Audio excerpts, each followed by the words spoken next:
Deixa eu te bom. perguntar algo que eu tenho bastante curiosidade. IRB. Não só sobre a ação, mas você tá no conselho.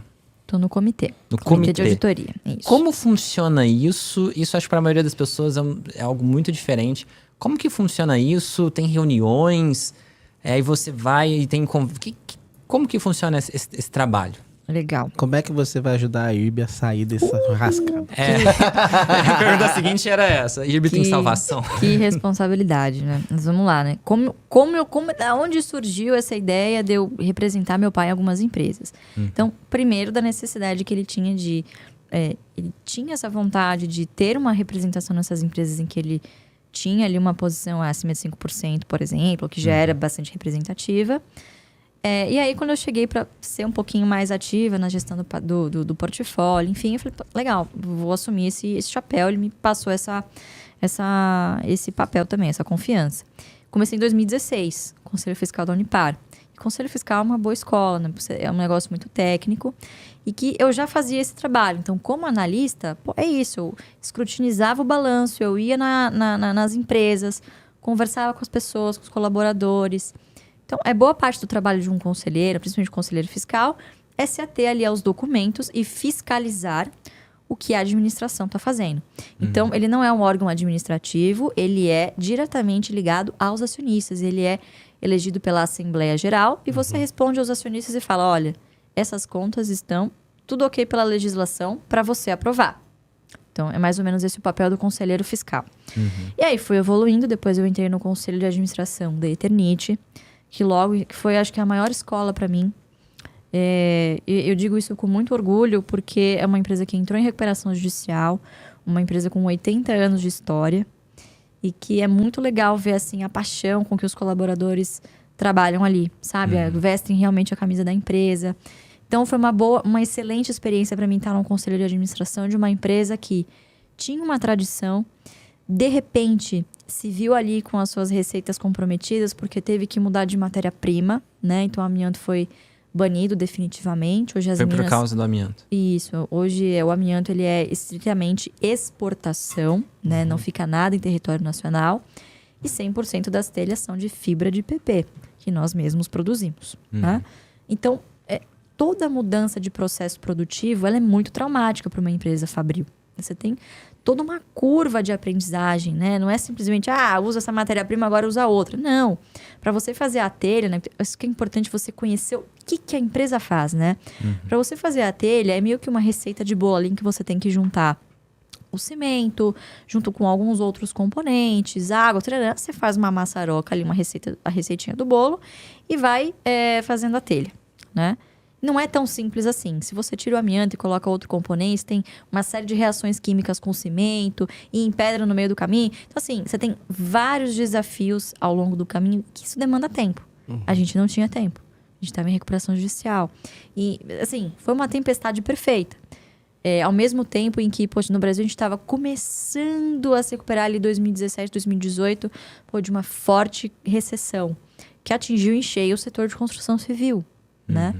Então, cara, foi uma tempestade perfeita e foi um grande aprendizado para mim. Eu digo que a Eternit foi uma escola e que foram 20 anos em 5, assim. Então, eu me deparei com situações em que, eu tive que decidir pela primeira vez em demitir uma pessoa. Puta, é muito difícil. Você tá no conselho de administração, você lida com quantas famílias ali, quantos empregos diretos e indiretos. Então, é uma responsabilidade gigantesca. Ao passo que, ao mesmo tempo, eu estava crescendo na internet. Então, como você manter a sua autoridade na internet, falar sobre as ações, sobre as coisas com transparência, mas, ao mesmo tempo, cumprindo todas as regras de compliance. Então, esse também foi um desafio que eu tive que aprender a como lidar com isso, né? Com a cobrança das redes sociais, em que as pessoas... você tá no conselho e agora vai subir, vai cair... Não, olha, tem regras muito claras, os períodos em que eu posso falar, o que eu posso falar, o cuidado em que eu preciso... uma frase tirada fora de contexto, as ações caem, ou as ações sobem, ou um acionista pode se sentir prejudicado. Então, assim, é uma seara muito sensível, né? E aí, você tem o meu pai, que inveja nas coisas, e ele fala, isso aqui é uma porcaria, isso aqui é muito bom. E aí, eu não posso impedi-lo de dar a sua opinião, mas eu, como conselheiro, eu preciso ter essa postura centrada. Tomar muito cuidado com as coisas que eu falo. E, cara, isso precisa ter essa seriedade, né? Porque, de novo, você mexe ali com muitas coisas importantes e que mexe com o mercado, mexe com empregos, enfim. E aí vieram algumas outras oportunidades de empresas em que meu pai não me elegia sozinho, então nós tivemos que compor com outros acionistas e que eu presto conta a outros grandes fundos, GIC, BlackRock. Então, na Klabin, hoje, como conselheira fiscal, presto conta a esses outros grandes fundos. Tô na S Brasil, tô no Santander. Então, Que hora você dorme? Sábado, domingo, a gente... Ela falou um monte de empresa. Exato. Então, eu acabei indo por esse caminho, né? Representar meu pai nessas empresas, estritamente nas empresas em que nós somos acionistas. E isso é muito importante, né? Porque existem algumas pessoas que optam pela carreira de conselheiro, mas não têm ações. Então, são conselheiros profissionais. Então, eu sou uma conselheira profissional independente, mas eu tenho ações. Então, obviamente, você acaba entrando ali, determinadas vezes, numa situação que você pode se colocar num conflito de interesse. Então, é muito importante. Por que eu fiz esse disclaimer antes, né? Obviamente, toda vez que você entra em casos polêmicos como esse do IRB, tem muita gente machucada, né? E que uma coisa que você fala, puta, o cara, né, às vezes leva muito a sério. Então, sempre tem que ser muito delicado. Então, o IRB foi um case que a gente começou a prestar atenção no ano passado apenas, né? A gente não olhava para o papel, porque a gente julgava que, apesar de estar num setor muito bom, os múltiplos não faziam muito sentido. Mas também a gente não se debruçou do negócio a ponto de, tem alguma coisa errada. Sei lá, cara, tá caro. O que a gente julgou, tá caro, não vou olhar nesse momento, enfim. E aí as coisas começaram a aparecer, e de fato foi comprovado, houveram muitos episódios de fraude. Então, executivos que, em prol de receber o bônus lá na frente, poxa, depois inventaram que o Warren Buffett era investidor. Nossa, essa foi incrível. Cara, umas coisas assim bizarras que eu não me recordo, assim, do tempo que eu trabalho em mercado de ter assistido um negócio desse. Tipo, você teve até as empresas X e tal, mas, pô, o cara inventar, soltar uma lista fake, porra, na era da informação, em que, obviamente, ele seria descoberto mais cedo ou mais tarde. Então, foi um negócio extremamente bizarro. Extremamente bizarro. E aí a gente começou, obviamente, o mercado inteiro. Até como conselheira, você olha e fala, o que eu posso aprender disso aqui para ver se não tem alguma coisa acontecendo na minha empresa também, né? O que eu posso aprender dessa situação?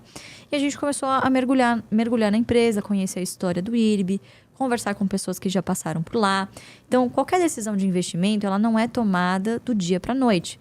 Pode demorar meses até você fazer o primeiro investimento. Ou até você começa a comprar algumas coisas pontuais e demora um tempo até você ter uma posição mais robusta em que você diga, pô, vou entrar de cabeça num negócio aqui.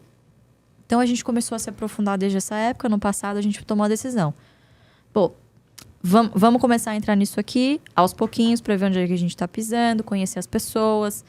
E hoje a gente chegou num momento em que o cara vê que tem o Barço comprando as ações, ele se interessa em chegar em você, em explicar o case. Então, hoje, obviamente, a gente tem abertura nas empresas a esse tipo de discutir os assuntos que podem ser discutidos, obviamente. E aí, começamos a entrar na empresa em 2021.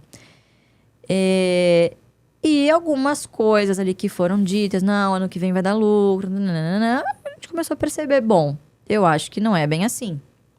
Acho que não é bem assim. Vamos conversar com alguns outros acionistas também importantes de referência. Então, isso é público, né? Lírio Parisotto, por exemplo, também montou uma posição na empresa dele através do fundo. Acho que são 30 milhões de ações. Isso é público, tá, pessoal?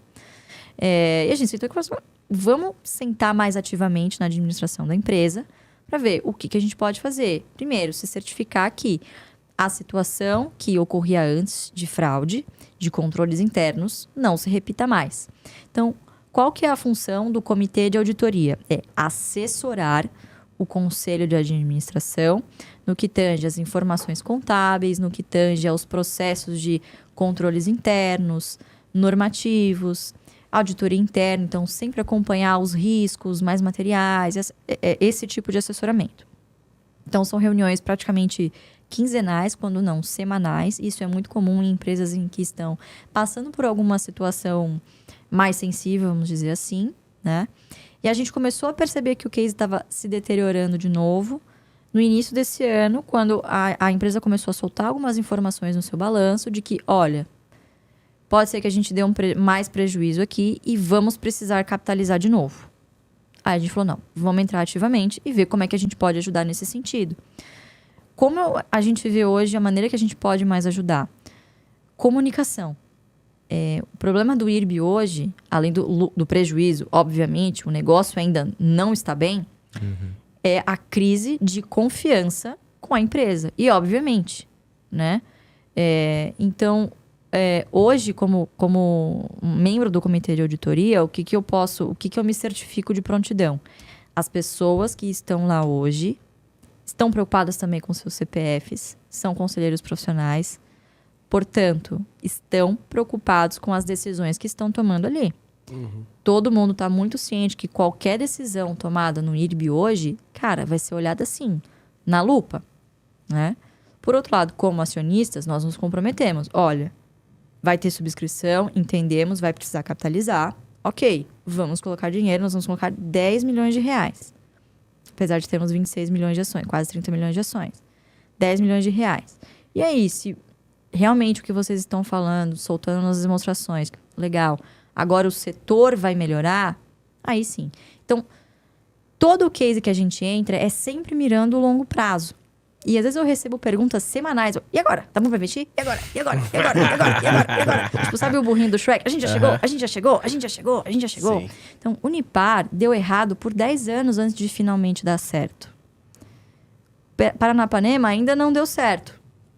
Taurus já deu certo, já deu muito certo, né? Entre outros, vários cases ao longo do tempo, que as pessoas às vezes vão se esquecendo, mas que demandaram tempo, demandaram muita paciência, né? Então, outra coisa para se denotar também sobre o IRB é que é o seguinte, cases de turnaround na nossa carteira não excedem mais do que 3% do patrimônio. Que do Barça é muita coisa. Mas, de novo, se a gente erra num case desse, o que sai danificado é o seu ego, não o seu bolso. Se dá certo, pô, legal, talvez esteja aí o outro bilhão, entendeu? Então, a mídia também é uma grande responsável sobre isso, porque as pessoas leem a manchete, não vão até o fim. Então, por mais que eu esteja toda semana no Pregão AGF no YouTube, falando, pessoal, empresas de turnaround, o dinheiro da pinga, não do leite, o cara lê a manchete, Barça está comprando IRB. Nossa, Barça falou que é uma grande oportunidade. É isso, eu vou comprar tudo que eu tenho, ou 50% que eu tenho, 50% em Oi, 50% em IRB, ou 30% em IRB, 30% em Oi, 30% em Cogna, o que der certo deu, vou ficar rico. Então, isso é muito danoso, né? Então, de novo, entramos no IRB, ainda estamos confiantes, mas é uma empresa que precisa de tempo e agora vai precisar se provar. Então, o que eu posso dizer para quem está assistindo é, como membro do comitê de auditoria, eu preciso me certificar de que os controles internos estão ok, de que a SUSEP está fiscalizando de fato o que precisa ser fiscalizado, que também é o órgão que está em cima. Então, eu acho que é um case para esperar. Eu não tenho outra coisa a não ser dizer, precisa aguardar. É muito pouco tempo ainda. A gente está há 1 ano no case. 1 ano. É um horizonte de investimento ainda curto, perto do prazo que a gente pretende ficar no papel. Né? Então, a pessoa precisa ter paciência, entender que este é um setor, sim, perene, mas que está passando por uma fase complicada em que 2020 nós tivemos pandemia, 2021 nós tivemos quebra de safra e boa parte das receitas do IRB provenientes de subscrição rural. Então, agora parece que estamos entrando numa fase, num ciclo mais positivo do setor, certo? Então, precisa aguardar. Precisa aguardar. Fomos acionistas na semana passada, somos acionistas essa semana, provavelmente seremos acionistas na semana que vem. Então, quanto ao problema do tipo, de repente o Barça vendeu suas ações e você não ficou sabendo, não temos nem como fazer isso, não temos nem essa intenção, nunca foi feito isso. Não é à toa que a pessoa só tem uma reputação porque Sim. Né, a reputação dela precede. Então, a gente entende a responsabilidade que a gente tem perante o mercado e perante a responsabilidade que a gente assumiu no IRB, na minha figura pessoalmente. Então, não adianta ficar perguntando toda semana. Não é toda semana que temos uma novidade. Então, precisa aguardar. A administração que está lá hoje está trabalhando em prol de recuperar a empresa. Vamos ver se vão ser bem-sucedidos ou não. De novo, como eu disse, né? Investir só tem 2 caminhos. O do lucro ou do loss, ou da perda. Quando você confia muito na sua tese de investimento, você vai lá, coloca dinheiro e espera obter um resultado disso. É o que nós estamos fazendo no momento. Então, se você é uma pessoa que está começando a construir a sua carteira agora, não tem tempo de acompanhar, não tem estômago, cara, não é um case para você neste momento. Foca mais nas ações de dividendo, que é o que a gente faz todo dia, feijão com arroz. Não nessa última porta da esperança. Né? Faça isso depois que você já tem uma carteira bem consolidada, você tem o dinheiro da pinga ali para colocar em algumas coisas desse tipo. Então é um case que precisa ter muito cuidado ainda, porque é um case de turnaround.